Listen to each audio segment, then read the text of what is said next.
ভারতবর্ষ ১৪০ কোটি দেশ, ক্রিকেটে বিশ্ব সেরা, হকিতে ঐতিহ্যবাহী শক্তি, কিন্তু ফুটবল আজও ফিফা বিশ্বকাপের মঞ্চে ভারতের দেখা নেই। প্রশ্ন হচ্ছে, এত জনসংখ্যার দেশ হয়েও ভারত কেন বিশ্বকাপে খেলতে পারে না? আমাদের কি ট্যালেন্টের অভাব আছে, নাকি সমস্যাটা আরও গভীরে?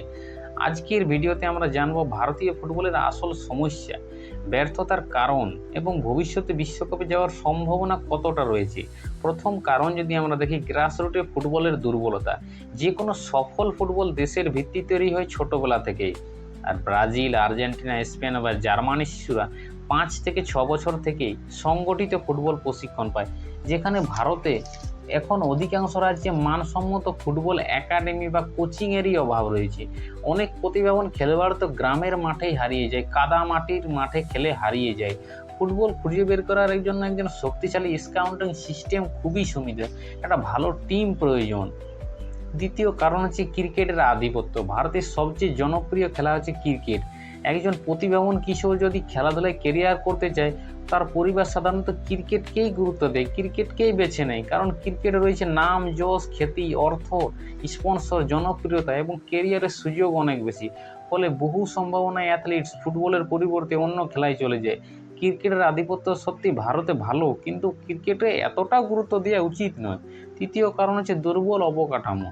ইউরোপ বা দক্ষিণ আমেরিকার দেশগুলোর সঙ্গে তুলনা করলে ভারতের ফুটবল অবকাঠামো এখন অনেক পিছিয়ে।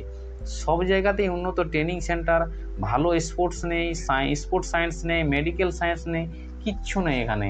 যেখানে বিশ্বমানের খেলোয়াড় তৈরি করতে গেলে অত্যাধুনিক সুবিধা দরকার, অবশ্যই দরকার, সেখানে ভারত এখনও অনেক ক্ষেত্রে সংগ্রাম করছে, যুদ্ধর মধ্যে দিয়ে যাচ্ছে প্রায় ফুটবলের দিক থেকে দেখতে গেলে। চতুর্থ যদি কারণ আমরা মোস্ট ইম্পর্টেন্ট কারণ যদি দেখি, লিগ সিস্টেমের সমস্যা। ফুটবলার তৈরির জন্য শক্তিশালী ডোমেস্টিক লিগ খুবই গুরুত্বপূর্ণ। যেমন ইন্ডিয়াতে রয়েছে আইপিএল, সেমনি ভারতে অবশ্যই আইএসএল রয়েছে, কিন্তু অতটাও কাজ করছে না আইএসএল। ভারতের অল ইন্ডিয়া ফুটবল ফেডারেশন এখন লিগ কর্তৃপক্ষ গত কয়েক বছর ধরে উন্নতির চেষ্টা করেছে, অবশ্যই করেছে, কিন্তু এখনও অনেক বিশেষজ্ঞ মনে করেন যে খেলোয়াড়ের পর্যাপ্ত প্রতিযোগিতামূলক ম্যাচ খেলার সুযোগই নেই। যত বেশি ম্যাচ তত বেশি অভিজ্ঞতা, আর অভিজ্ঞতা ছাড়া আন্তর্জাতিক ফুটবলে সফল হওয়া অসম্ভব। আমরা জানি রোনাল্ডো, মেসি প্রায় কেরিয়ারের শেষ প্রান্তে এসে 2022-এ এসে ওয়ার্ল্ড কাপ পেয়েছে, আর রোনাল্ডো তো পায়ই না। তবু আমরা শুধুমাত্র খেলাটা চাই, বেশি কিছু চাই না আমরা। পঞ্চম যদি কারণ দেখি আমরা, এশিয়ার কঠিন প্রতিযোগিতা। অনেকে ভাবেন যে বিশ্বকাপে যাওয়া শুধু ভারতের নিজেরই সমস্যা, আসলে বিষয়টা সেটা নয়, আরও কঠিন।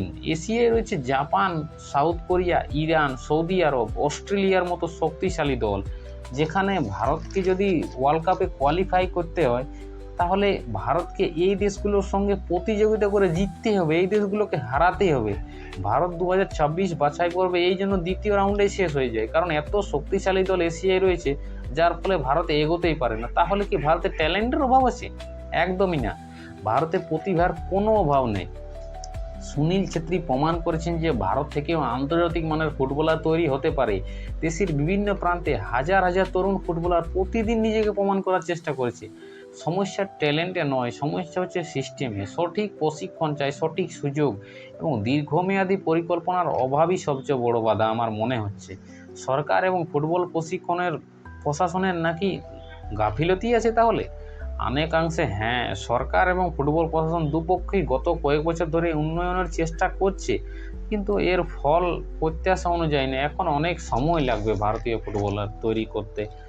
এআইএফএফ ইতিমধ্যে দীর্ঘমেয়াদী উন্নয়ন পরিকল্পনা ঘোষণা করেছে, যার লক্ষ্য হচ্ছে ভারতীয় ফুটবলকে আন্তর্জাতিক মানে নিয়ে যাওয়া।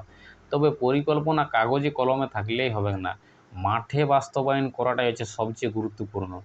তাহলে আশার আলোটা কোথায়? সুখবর হলো, ভারতীয় ফুটবল ধীরে ধীরে উন্নতির দেখা দিচ্ছে।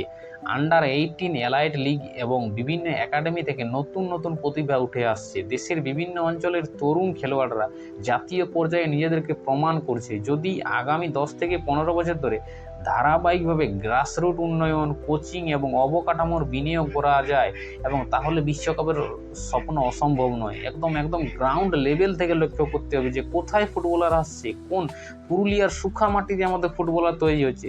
তাহলে বন্ধুরা, ভারতীয় ফুটবলের ব্যর্থতার কারণ ট্যালেন্টের অভাব নয়, সমস্যাটা হলো দুর্বল গ্রাসরুট সিস্টেম, অবকাঠামোর ঘাটতি, লিগ কাঠামোর সমস্যা, দীর্ঘমেয়াদী দিনের পরিকল্পনার অভাব এবং সরকারেরও কিছুটা গাফিলতি রয়েছে। দেখতে গেলে, কিন্তু আশা এখনও বেঁচে আছে। হয়তো আজ নয়, কাল নয়, কিন্তু সঠিক পথে এগোতে পারলে একদিন ভারতের তিরঙ্গা ফিফা বিশ্বকাপের মঞ্চে উঠবে। আপনাদের মতে ভারতের ফুটবলের সবচেয়ে বড় সমস্যা কি, ট্যালেন্ট নাকি সিস্টেম নাকি প্রশাসন? কমেন্টে অবশ্যই জানান। আর ভিডিওটি ভালো লাগলে লাইক, কমেন্ট, শেয়ার বা সাবস্ক্রাইব করতে ভুলবেন না। আর যদি কলকাতার বাসিন্দা হয় তো অবশ্যই চ্যানেলটাকে ফলো করে রাখুন, কারণ আমরা জানি ফুটবলের রক্তে আছে কলকাতার রক্তে আছে ফুটবল।